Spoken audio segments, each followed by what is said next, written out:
Div card farming is absurdly profitable this league. Hey, I'm Cyclon, and I'm finally back with a new farming strategy.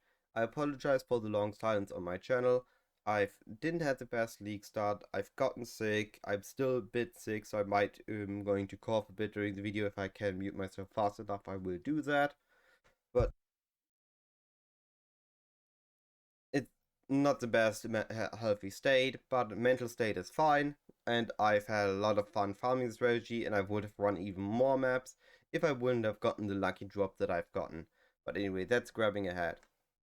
Another thing I need to mention quickly, as per usual with my strategies that I've tested, you can see my spreadsheet in the description. On the spreadsheet is a tab for this. It includes the expected results, cost I've had, the results I've gotten myself, as well as the detailed drops of the maps, what I've gotten in a map, so you can make your own picture of the strategy and make your opinion if it's profitable for you as well, if it would be more profitable for you, or you can adjust it to make it more fitting to your style. Anyway, all that taken away, fine, let's take a look at strategy. Okay, what we're doing is we're going to utilize strong boxes and abyss to farm divination cards.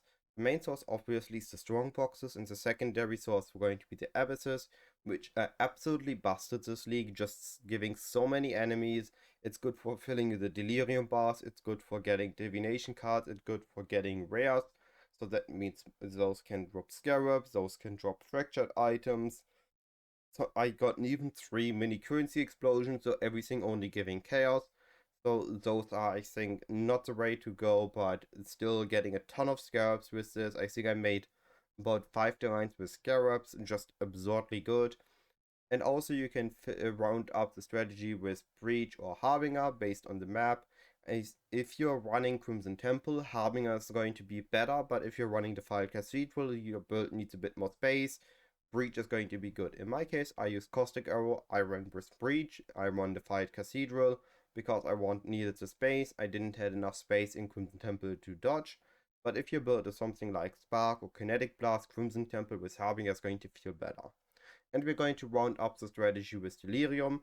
You can either add 20 or 40% Delirium if your build isn't that strong yet to run too much of it, and just use fine Delirium Orbs and get some like Darker Health or Divine Orbs from it. Or you can use Skittering Delirium Orbs and fully sustain all the Scarabs that you need by using 60% Delirium with Skittering Orbs. Just really strong strategy. You can also do this on different maps. You could go Burial Chambers with Doctor, you could go Carcass for Nurse or Colonnade for Patients. Based if you want to invest less on the strategy, for you could just do the Nurse farming or the Patient farming. For Carcass you could do the Harbinger Abyss and Strong Boxes, and you could just use Polished. It would work out as well. Colonnade would be if you want to spend really only a little on it and want to more focus on other things, maybe just secondary focus on patients would work too. In my case, I went full on. I wanted to farm a Mageblood. I succeeded getting a Mageblood, so not as intended, but again, we get to that when we take a look at the results. The setup.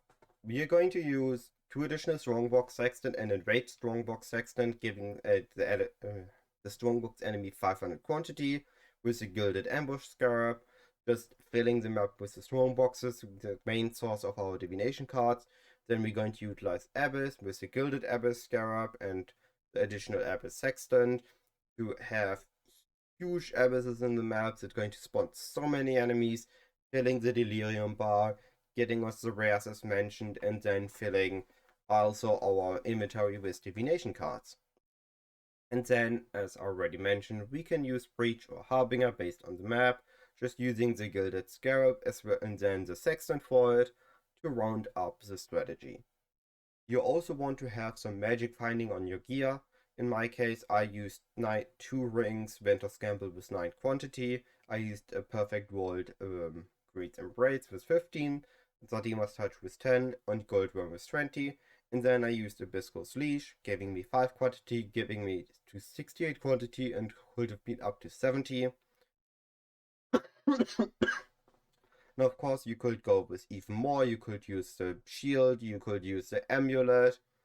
You could use a rarity helm. So in my experience, rarity is not the way to go anymore. Just taking quantity and having your fun with all the loot is going to be good, more than enough. That's the wording. You can run this as duo, you can run this solo. If you're interested in my Caustic Arrow version, you can import it over my account name, Cyclon Definitive, and just take this used. I will release a build guide eventually, but it's not finished yet. I'm not happy with the POB yet, so I'm going to have to wait a bit longer before I'm going to release a build guide for this. Which leaves us just with the tree. The tree is a very simple core tree. We have all the map sustain nodes, we have the roof for the increased effectiveness, we have the middle wheel for the quantity, we're taking singular focus so we can sustain our favorite map, which if you have the favorite slots unlocked, is going to be Absorb Map Sustain. We're going to block the leak mechanics. Either you're going to block everything but Abyss if you go with Harbinger, and if you go with Breach, you're going to block everything but Abyss and Breach. And then we're going to take the Abyss nodes on the top here, the lows. We want all the nodes. They are so strong, so busted, making Abyss absorb the amount of enemies. We want the Abyss node here and 3 tiny nodes here to get additional pack size, and then rolling it up with the bottom 3 to have a bit better chance to spawn Abysses. We're going to use the strongbox node over here to get additional strongbox, and then over here to get scarab strongboxes. And then in my case I used flash breach and the nodes over here to have increased density on my breach.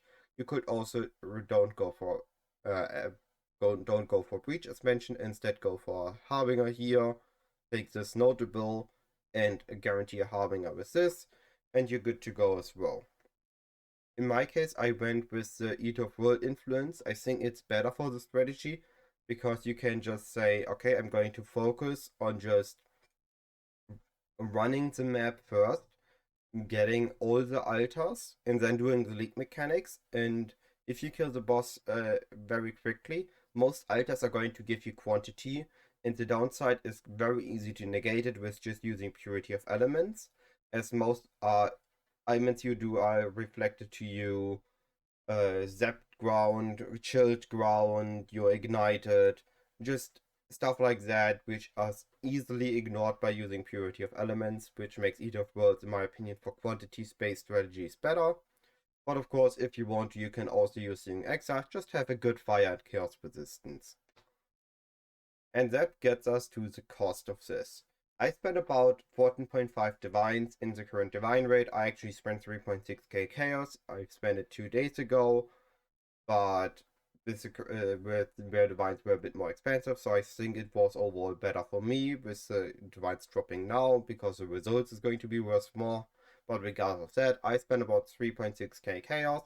Again, if you have skittering daily orbs and 60% delirium, you can use the daily buff Hills faster sextant instead of an additional breach or additional harbinger, which is going to make you able to sustain those scarabs, those daily orbs, making the strategy super sustainable. And which brings us to the results. I actually didn't got an apothecary drop, I got a mirror drop, which is arguably very better, but I'm not going to include this in the profit as it will just inflate it, and I don't think I can guarantee anyone, yeah, if you do this, you're also going to get a mirror drop, but I can guarantee you that if you run this long enough, eventually you're going to get apothecaries. And as you can see here, I've made 15 divines profit with about 1/2 of the small stuff liquefied, and that's already pretty good. So it means though that if I would have gotten an apothecary, the apothecary would have been pure profit. So you can run this, farm apothecaries, and every apothecary you drop is pure profit, and you can just go towards a Mageblood. Or while farming a Mageblood, you could also get your character other upgrades, improve the quantity on the gear, or maybe make a secondary character and still farm your apothecary. I think it's just a really strong strategy right now because of the current prices of the Sextants and of the Scarabs. Just a really good time to go magic finding and farm your own apothecary cards and farm your own Mageblood. But anyway, that's pretty much everything there is to it. Definitely a very good strategy. If you don't get a Mageblood, don't get Apothecary card dropped, you're only looking at like 457 chaos per hour if you would take about 10 minutes per map.